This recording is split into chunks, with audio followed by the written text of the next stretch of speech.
Hello again. Thank you very much for joining me here on Movie Ninja. Tonight, I'm going to be doing something I haven't done in a little while, and this is in reaction to the Wakanda Forever trailer. So, the trailer, if you have not seen it, it gives a very strong cinematic appeal in and of itself. It does what trailers are supposed to do. It gets you excited for the up-and-coming film. And one of the things that we do have outlined is that, and this is undoubtedly in reaction to the unfortunate, untimely passing of Chadwick Boseman, is that Wakanda is dealing with a power vacuum for reasons that are not specified, in the trailer, but it appears that T'Challa, for unknown reasons, his fate met the fate of his character. When I say unknown reasons, do not read too much into that as okay, we know why Chadwick Boseman passed away, unfortunately. As to the character of T'Challa, we do not know exactly what came about to remove him from the MCU. Undoubtedly, they will mention that in the film. They kind of have to. Anyways, but what we have is the royal family of Wakanda is shattered. We have a wonderful dialogue by Angela Bassett talking about the sorrow that she feels. And what is also on the horizon is a new enemy. In Atlantis, or the Atlanteans. Now, once again, if you saw the thumbnail, this is not about the trailer, this is about fan theories. Okay, this is about the fan theories particularly pertaining to who is going to be the next Black Panther. Now, and I'm not even going to pretend to say I have not scoured the internet looking at every possible lead and most likely false lead that the producers and anyone involved with the PR for the sequel has thrown out there. I don't know, and that's why it's a fan theory video. There we go. There we have it. But I think there are a few possibilities that exist as things stand right now that I think do need to be taken into consideration. That being said, who knows? They could throw us all for a loop and do something with a character actor that we've never heard of before. I don't know. We shall see. But as things pertain right now, there are certain characters that exist within the Black Panther continuity, the MCU Black Panther continuity, that I think hold a very, very strong possibility for being the next Black Panther. And number one as of right now, and I'll expand a little bit on my thoughts as to why I think they might go this route for the film. But number one is Okoye. Now, for those of you who don't remember Okoye by name, she is the commander of the Dora Milaje, the bodyguards to the royal family, particularly for the Black Panther, but they are in and of themselves a special forces unit.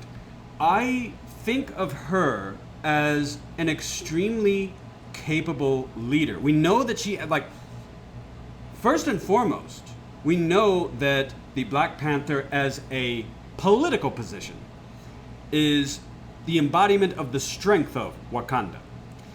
And so having someone who has dedicated her life to not just combat skills, but someone who has also dedicated her life to the virtues of loyalty, honor, guardianship, I think she would make an extremely capable Black Panther. Not just because she is obviously already an accomplished warrior. We saw the Dora Milaje go head first with Killmonger when he had the abilities of the heart-shaped herb and when he was augmented by the Black Panther nanosuit. So, I mean, to the best of our knowledge, she's just a human. And which, like, to see her skills and her capabilities are something that we can say, like, she already has a leg up on most people. So for her to be the embodiment of the warrior spirit of the Black Panther, if she was to take up that role herself, I think she would make an excellent Black Panther. Now, that being said, and this is all part of the video. This is all part of, like, I think based on the decision that she had in the very first film, where TChalla lost to Killmonger in, the ritual combat, Nakia offered her the position first, but she understands that her position is better put as a servant. She is not someone who could serve her country as being the leader. Not only that, but I think she also understood that when you have cemented a certain respect and or popularity within the majority military body, I think she was concerned that if she had that position in and of itself, that she might actually develop more political problems for Wakanda rather than, like, have a solution of her being a strong leader. So even if she's offered the position, I think, like, she might hesitate for it. So, like I said, she is my first pick because I think she has a lot of very strong character strengths, not only in, like, physicality, but also in, like, the strength of character. I think she has a lot of the characteristics that would make her a very good Black Panther if they decide to go that route. But she is my first choice. Now, the second choice, kind of like very much interlinked with that, is Nakia. Now, Nakia was the lover, fiance. We don't quite know how far in their relationship they were, or if they made it official that they were to be married, or maybe in the time between film 1 and film 2, maybe they were husband and wife before the tragic passing. We don't know, because one of the key necessities of the Black Panther is they have to be of royal blood. Now, granted that she would be the spouse, so it wouldn't be necessarily by blood, but if she actually, even for a small duration, held any type of a joint political authority with her husband, then perhaps this would enable her to fulfill that role, at least on paper. Whenever you have any of these candidates and they're women, obviously what we saw in the first film was that Wakanda is extremely traditionalist, extremely conservative, so they are not very flexible in how, like, pick and choosing which rules to follow or which traditions to follow, because that's the whole point of being traditionalism. You don't change too often. You don't shake things up. But that being said, I think also the schism that was brought about by Killmonger would probably stir enough of the Elders Council, the people from the various tribes, to say, you know what? Okay, rather than have that huge mess of, like, last time, when we were deciding who was going to run the country based on the exact letters of the law, for what constitutes, someone as a candidate for a Black Panther, it didn't go very well last time. So maybe we do need to be flexible. I think there would be enough recognition of that particular incident to make, the powers within Wakanda say, you know what? If we have a capable woman, why not? Why not? I think Nakia would also be a very good Black Panther because she wants, first and foremost, to be a diplomat an ambassador, someone who willingly wants to bridge the wealth of resources that Wakanda has to the rest of the world for the betterment of the globe. One of the key conversations that she had with T'Challa when they were discussing their future together was like as the internet actually has her listed as a war dog, and perhaps it is an umbrella term for their military and intelligence community. Not entirely sure, but she is a spy. We do know that Wakanda has a number of spies that are positioned in, all around the globe, to just maintain a good view of the horizon of, various countries and their goings on. That being said, one of the things I really like about Nakia is Nakia doesn't like the ivory tower position that Wakanda has. Wakanda doesn't just have extraordinary, materialist wealth because of their technology, And when I say materialist, I mean just resource. We actually don't know quite the status of their economy. Undoubtedly, they could have shell companies that funnel in money to the country. We don't know. But what we do know is that their technology is so advanced that for what we are capable of seeing, it appears that the nation of Wakanda is not just extraordinarily powerful, but they are also very well maintained. It appears by at least on the surface level that the citizens are very they're very well taken care of, and there is minimal suffering within the populace. Nakia doesn't like the Wakanda withholding these advantages from the rest of the world. And I like that. I don't like it in fiction where you have these isolated civilizations that have incredible wealth or have incredible technology or have means of maintaining physical health and longevity to the point where, it's almost mythical, I don't like it when these civilizations hoard that type of information because the rest of the world doesn't deserve any of this knowledge, any of these resources, because the rest of us aren't good enough. Really? Okay. So when it comes to geopolitical conflicts based on scarcity of resources, or let's just stop it there, okay? Because human conflict is a very complex, layered thing. But let's just say, for the most part, people do go to war with each other because you have one country has some stuff that another country has, and they want their stuff. And so you know what? They have soldiers, they have weapons. Why not just take some of their stuff?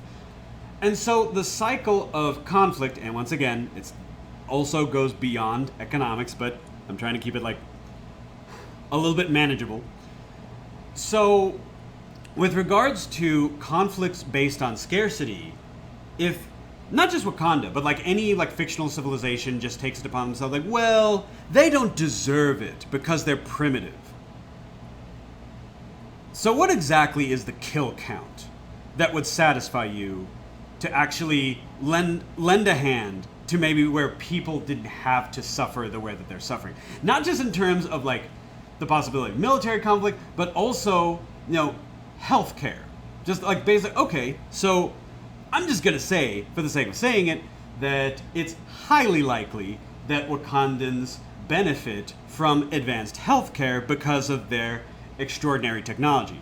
So you see, people in the world fighting and suffering and dying, and that's okay because none of those are your problems.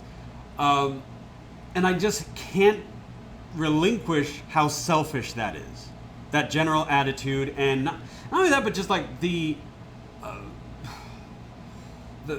very nature of just looking down and wow, just look how primitive they are. They're actually fighting over natural resources. We have these machines that could actually like replicate resource. Like, I'm just saying, we haven't seen that on screen, but let's just say it for the sake of saying it. It's like, oh, like these people, they're fighting over just like our equivalent of the wheel. Like we're so advanced.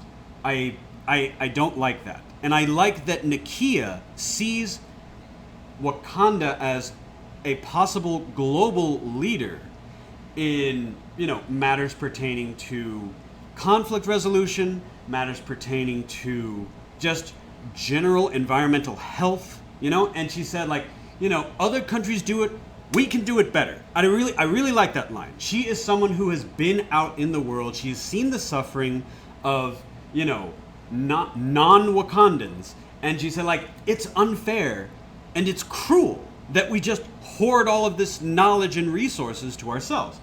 Now, that being said, obviously, there are people that can volley like, well, but if they give those resources to unfriendly nations, then they could just be causing more problems themselves.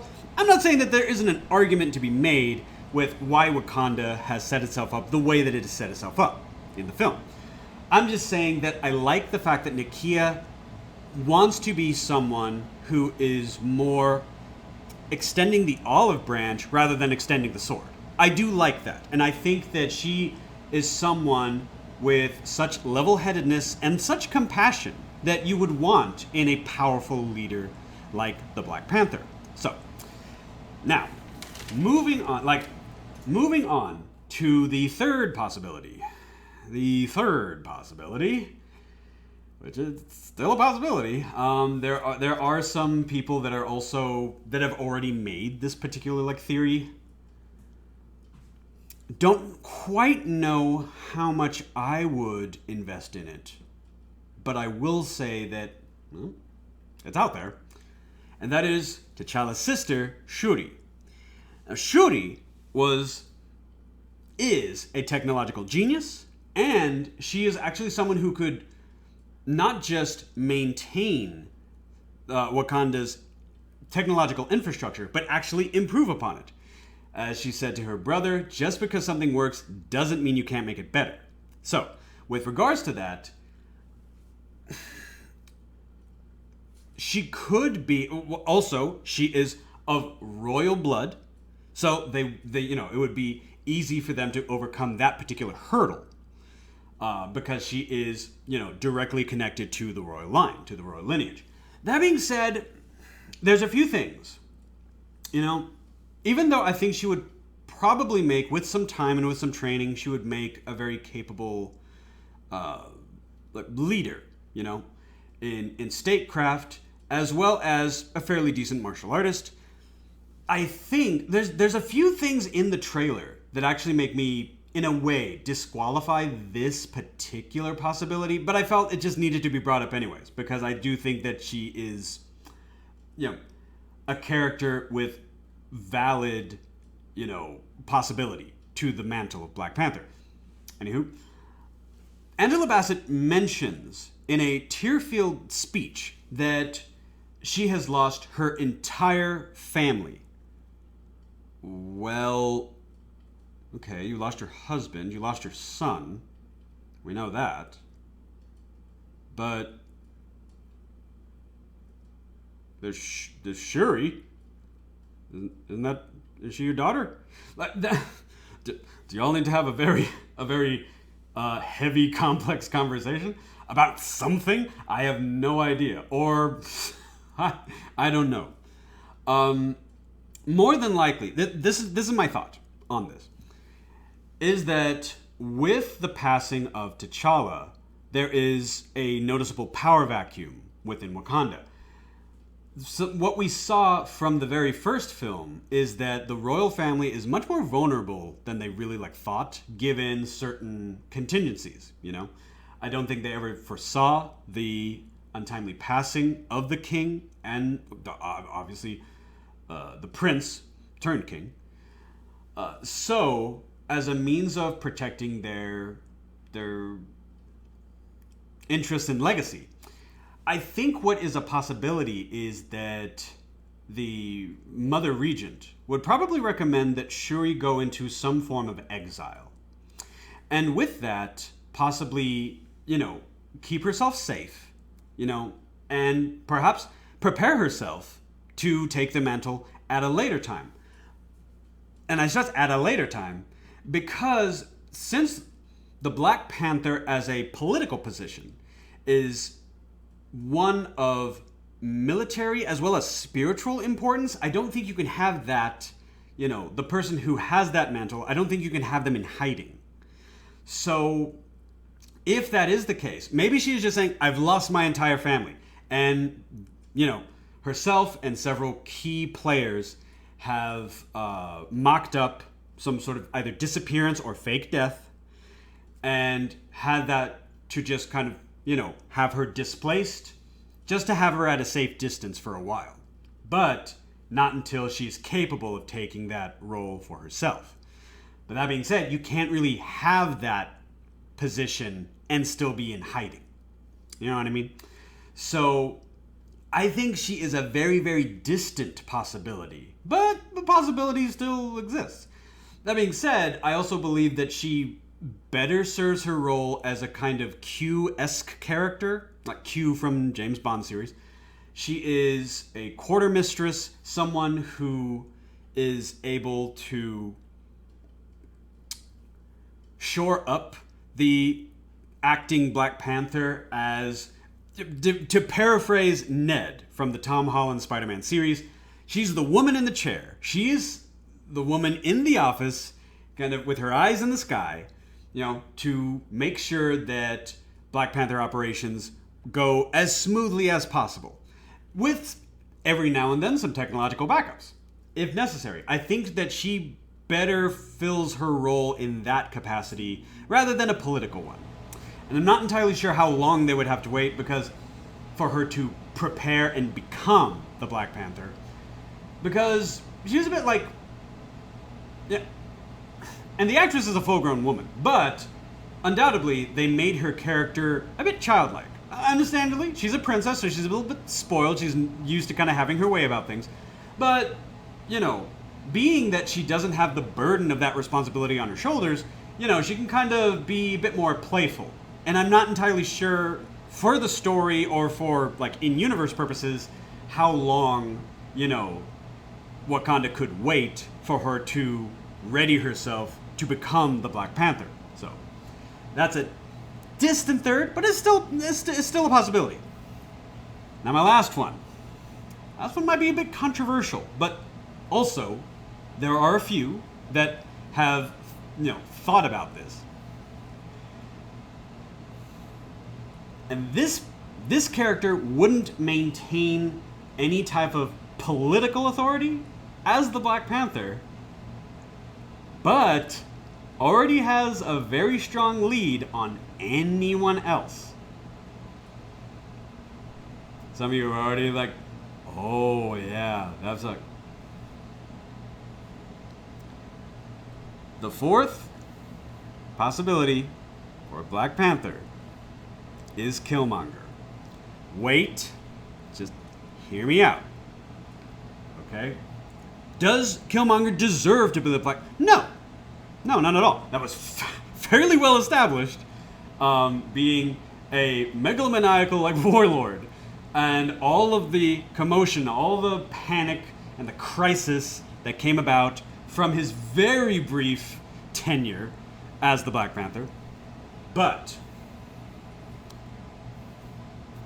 he already has the abilities of the heart-shaped herb, and he has already crossed the threshold that the Black Panther, in other words, he has been to the other side. He has the martial prowess. He has the determination. We saw the determination because apparently he's killed hundreds, if not more. Every single one of those scarations on him supposedly is for a confirmed kill that he had. Now, wait a second, Movie Ninja. Didn't you see the first film? He was speared through the chest, and he was thrown off a cliff. So here's my thought with regards to... Now, okay, he might not be dead. One, because comic book villains are harder to kill than cockroaches. Let's be honest with ourselves. So, in and of itself, let's just maintain that suspension of disbelief, okay? But also, even though it's not been formally established, I believe that if you are providing high-tech armor for the most important person in the most technologically advanced country in the world, comprised mainly of nanomachines. Let's just say, along with all of the defensive capabilities, why not have life support added into the protocols, the program? So what if, the expectation was because of, the injuries that he sustained and the trauma that his body obviously went through, that is more than enough to kill someone, correct? But what if the nanomachines didn't allow him that? What if there is a protocol to protect the Black Panther at all costs, that anyone wearing that particular, tech would have automatic life support come into play? So like, what if, and we've seen this throughout a slew of different science fiction, like films and TV shows, that like, okay, so the injuries that were caused by the spear, let's just say the nanomachines, so like internally regenerated, sewed up, mended, whatever you want to call it, what if they healed those injuries just as a part of an emergency protocol? I think that would make sense, because whoever was enabling the Black Panther with this technology, it was very clear, especially from the way that the keepers of the sacred heart-shaped herb were so surprised, like, well, okay, like we have to maintain this garden for the next generation. And he said, no, there's not going to be any generation. And he ordered them to burn it because he wanted all that power consolidated only in himself. So with that, like they didn't know that that's who he was. All they knew is that he fought T'Challa in ritual combat. He slew T'Challa, and for all of the traditionalists, I was like, well, them's the breaks. We kind of have to accept whoever came out on top. We have to accept the last man standing. So with that, any type of technology that was also meant to preserve the Black Panther. Because you have to bear in mind that the nanotech that Shuri developed, it was for her brother. Originally, it was for her brother, and obviously, she loves her brother, and she would probably have certain emergency protocols or emergency programs written into those nanomachines, so that even in dire circumstances, he had a high likelihood of survival. So what if? And what if, let's just say, Eric has kept a very, very low profile while he continues to heal and rejuvenate. He already has the tech. He already has the power. That being said, I don't think anyone in Wakanda would actually recognize him as the Black Panther because of everything that happened in the first film. But as a last minute surprise, and just, when you got no other options, Wakanda's being attacked by Atlantis. Okay, we're not happy about the situation, but we'll accept it for the time being. So these are my four, possibilities. And, I think these characters, Okoye, Nakia, Shuri, and Killmonger, each hold out the possibility of being the new Black Panther. So, what do you guys think? Have you seen the trailer? Do you have some of your own thoughts and ideas as to, who the next Black Panther could be? Let's be honest with ourselves, it might be someone that we've never seen before. So, who knows? But these are some of my thoughts on some, I think, of the stronger possibilities. What do you guys think? Let me know. Let me know in the comments section. Do you, or like, let me know if you agree or disagree with some of my theories. Well, hey, at the end of this year, we'll all see. We'll all find out. So, who knows? Thank you very much for joining me here on Movie Ninja, and I hope you have a great rest of the day.